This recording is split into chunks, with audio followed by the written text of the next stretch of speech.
It starts with me and 6 others waking up in total darkness, my body aching and my head throbbing. I'm sure the others in the elevator feel the same as I grab at the wall and pull myself to my feet. My first instinct was to pull my smartphone out. Thankfully it's still intact, with only a few minor scrapes and cracks, but I have no signal at all at the moment, nor nearby networks to connect to, a reliance on technology that makes me feel queasy. I use the flashlight to get a good look at the people around me. All of them are vaguely familiar from a few seconds ago, when we were in the world above, but just seeing their faces doesn't make me feel any safer. Each of us is scared, confused, and a little jarred from our experience. None of us are sure what has happened. Here's what I have managed to gather as far as I can remember it. I was on my way to a job interview. The ironic thing is that I didn't even know what it was for. I'd signed up a few weeks back for those automated alerts sent out by temp agencies and got one from the hiring firm on the 6th floor of this building. I never made it past floor 4. Is everyone okay? A businesswoman in a pantsuit asks as she uses her own phone to check all of us for injuries. That's when we noticed the young girl crouched in the corner of the elevator. Before she was just a blurred stranger amid the others, but now I can see that she is curled up in a ball and doing her best to not panic. Of all the people here, she is the one that doesn't seem like she belongs at all. I'm not going to sit here and pretend that I have perfect facial recollection of every person I meet. But this place is a multi-corporate building, not a residential high-rise. There is no reason for a child to be here. These are the sort of thoughts that rattle through my brain as I struggle to collect myself. We must have fallen 10 stories at least. A dark-skinned maintenance man comments as the businesswoman shines her phone to the roof above. I can only guess that's his job based on his trousers and overalls and the toolbox at his side. The ceiling is about 10 to 12 feet over our head, and I'm sure all of us are likely thinking that at some point we will need to construct a human ladder to get out of here. This building has a basement. A younger man carrying a backpack like he's been traveling for days asks. He looks like he just got back from the army since he's still in uniform. Our being here is proof enough to answer his question, so none of us bother to acknowledge it. The businesswoman is doing what anyone I think would naturally do first in this situation. She tries to press all the buttons to the elevator. It's a wasted exercise, but it makes sense in our panic to rule out the obvious first. The next stranger, a woman who seems unable to speak, motions with her hands.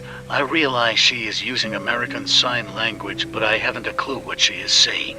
In a vain hope that she can read lips, I say, I don't know what happened.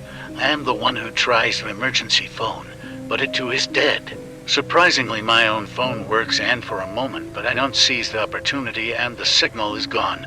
I could have acted faster, but I feel dizzy. Maybe everything happening so fast just hit me like a train. Then I notice for a brief second that I'm connected to a network again, and desperately I make a call to 911. The response is only garbled noise and static that almost sounds like a scream. The businesswoman tries her phone but is greeted with similar results. Then the network is gone and we are out of range. Our window of opportunity gone. It's a little disheartening, but none of us want to start acting like this is a problem yet. I can sense the tension in the air, especially as we hear the little girl's heightened breathing in the corner. It could be so easy for all of us to fall into the same panic. And then I'll wonder if we should maybe comfort her. Is she here alone? I feel awkward not knowing what to do, and I get the same feeling from everyone else. We're probably too far down for regular self-service. Can you attach to any Wi-Fi network at all? The maintenance man asks. At the moment I can't, and I decide to save my phone battery and try again later. Update later. The other person of the group, a young woman who looks like she might work as a nurse because she is wearing scrubs, asks the maintenance man if he has anything to attempt to pry the door to the elevator open. It sounds like the best way out of here, so none of us object as he searches through his tool bag to find anything that might unhinge the door. Myself and the businesswoman, who I soon learn is named Chloe, position ourselves on either side of him to shine our phone lights at the door crack and give him enough lighting to see what he is doing. These modern elevators aren't the kind where you can just slip your fingers between the folds of metal to pry open, and I can see the man is struggling to push them apart with what he has. But it's also another wasted effort. Once it does budge a little, we notice that there is only concrete on the other side. We've gone too far down. Even the deaf lady knows what he is saying when he cusses and kicks the door shut. It feels like that is the understatement of our entire situation, and I'm starting to feel a sense of hopelessness at this point. The young soldier next suggests the human ladder that had popped into my brain earlier. All other avenues of escape have been exhausted after all. We might be able to get a signal from the Wi-Fi in the lobby, he adds. I join him as the stabilizing force at the bottom of the ladder and the maintenance man takes the center as the nurse struggles to crawl up on his shoulders, but can't quite reach the emergency exit. The deaf lady is shaking, clearly scared of heights and refusing to cooperate, but somehow we get her to do it. I don't think I can climb that high either, Chloe admits. We look toward the girl who is still curled up in a ball, but it's highly unlikely that she will help us. She finally pushes to make it up the shaky human ladder to try to exit, but it is lodged shut. I can't even make it budge, she admits as she quickly climbed down and we dismantle the attempted escape. My muscles were quickly tired out from the attempt and I gave a loud, exhausted sigh of frustration. It's none of their fault, but I know the tension between all of us is rising. The maintenance man makes the simplest choice given our circumstances. The fire department has probably already been called after the elevator dropped. He told us we should just wait for rescue. He is telling us this as a means of reassurance. I know, and his logic doesn't seem flawed yet. As far as the rest of us can tell, although we did fall seemingly 10 stories into a hidden sub-basement, nothing else bad has happened. It's the only hope we can hold onto for the moment. I slide down to my knees and pull out my phone again, trying to send a text or something to anyone above. Nothing goes through at the moment, so I begin to take notes of our situation. The nurse decides to make small talk. What's your battery on? 86%, which judging by my luck probably means I've got a good hour of life in it. I offer to her with a half smile. Inwardly I am worried because her question poses another genuine concern. We are all starting to wonder how long we will be down here. Even if it is a few hours, eventually necessities like food, water, and even toiletries will be needed. But I push all of that concern aside to ask her the same question in turn. Didn't bring it. I'm on my lunch break. Came here to see my boyfriend. She admits and tells me her name. I'm Sydney, by the way, Eli, I reply. Over the next hour I make a note to listen to the small talk amid our group and gather details about who they are. It makes me realize were it not for our current circumstances, I wouldn't know these people at all. I'm going to use the time I have now while I wait for another network to potentially pop up to describe each of them and their plight as we wait here in misery. My hope is to make it clear this isn't just my personal account of our terror, but the growing concern I have for the strangers I am down here with. There is Chloe, the hard-working businesswoman that is a programmer for one of the companies on the 7th floor. She is worried about her two kids, checking her Instagram and Facebook feed constantly to try for a signal. At one point she even asked to try my own phone but still had little luck. We were supposed to go to a museum today after work. It was a surprise for my youngest. She is fascinated with dinosaurs, Chloe tells me. I know that her distracted tone means she is wondering who will even pick up her kids from wherever they are now that she is trapped in a subterranean hell. But she is just trying to keep herself distracted at least, hoping that Phil is right about the fire department coming. Phil is the maintenance man, and he seems the calmest of the group. I think that because he is the oldest and been around this building the longest, we all look to him as a natural leader. Still, he has made it clear he knows nothing about the basement that we are in. I've seen some of the pipes and shit in this place. It's nasty and gritty, but the elevator shaft doesn't go down this far. I get the feeling when we dropped, we caused some kind of rupture in the flooring, and that's why we are so far down. To be fair though, none of us are really sure how far down we are. It's this strange collective sense of wrongness about being stuck here in the dark at the bottom of a hole that is starting to scratch that desperate itch to escape. Also, none of us have great memories of the drop. That's something else I have picked up on. Perhaps our brains were all focused on our own personal lives, where we were headed next.